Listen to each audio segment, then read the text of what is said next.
three daughters, one that's graduated, one in the 7th grade, Sophie you met earlier, and Selena, which is in the 5th grade. And they've never had any issues or problems in school. In fact, when we lived in Ohio, they attended a top-tier school. But then we moved to Florida and something changed. Yeah. They were exposed to Common Core with the Florida standards. Today, my children struggle, not because of the readjustments of the move, but because our educational system has regressed. We have unnecessarily complicated basics such as 2 + 2 = 4.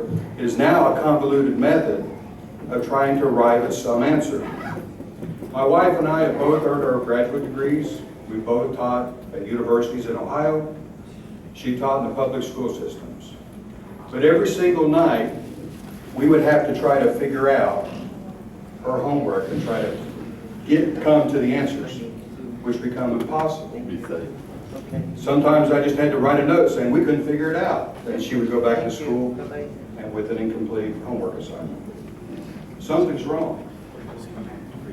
Frustrated, I went and I saw her teacher. And after a lengthy conversation, she said that many of the students were having trouble with Common Core. Moreover, she was having difficulty teaching it. As a result, my wife and we began a search trying to find a qualified tutor. We hired a graduate student from Florida State University.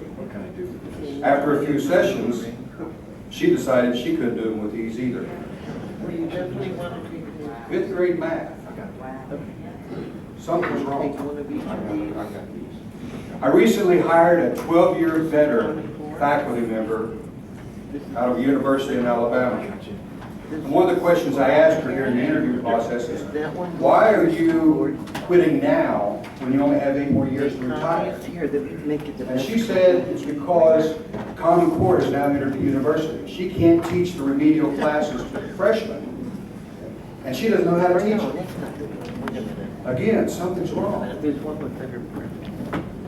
Whatever happened to the notion of not working hard but working smart?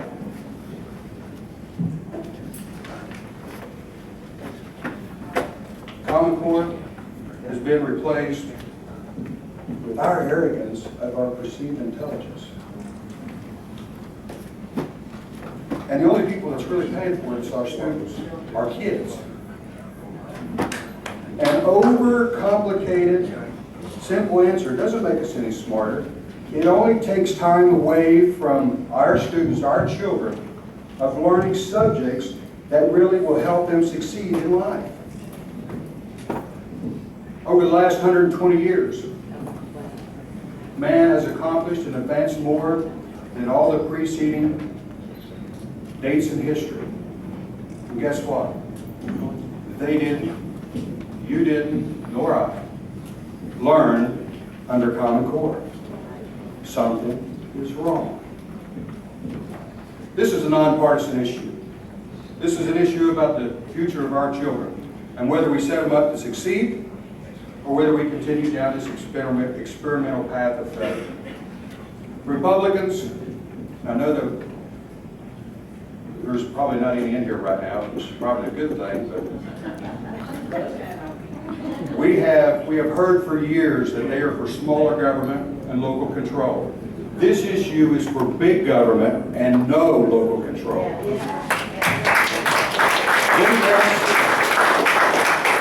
Democrats, their mantra has always been for the children, yet they have an opportunity to be able to work together on an issue that they both say that they support. I've made the statement a few times. Something is wrong. I'll tell you what's wrong. It's special interest, and it's about who may potentially run in 2016 for president. That's right. And that's more important than the constituents that they serve, and more important than our children. They need to support this bill, not add amendments to it, not water it down, and stop this self-inflicted stupidity in our educational system.